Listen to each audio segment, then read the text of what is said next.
My name's Ian Truman. I was diagnosed with adenoid cystic carcinoma of the right submandibular salivary gland.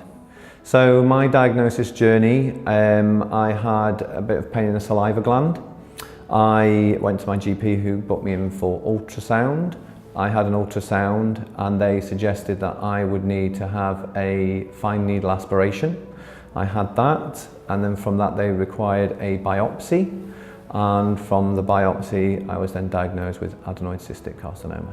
So my treatment program from that moment was surgery, so resection, which was a couple of hour operation to remove the salivary gland, and then 6 weeks convalescence followed then by 6 weeks of radiotherapy.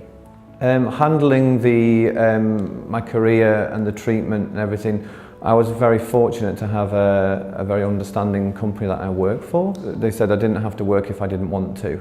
I decided based on my oncologist, who said it's good to keep working, so I worked part-time. And then during the radiotherapy, as time went on, I got more tired. I stopped working for the last 2 weeks during radiotherapy and a week after. And then I just slowly built myself back up to work.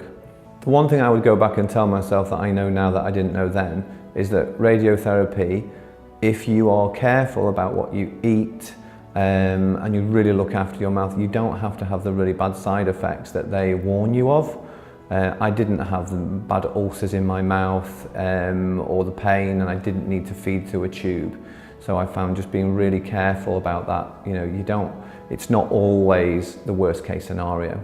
So a piece of advice I would give to people after head and neck surgery is that no one told me about. I started to get a bit of a saggy chin, and that's because they've removed the lymph nodes.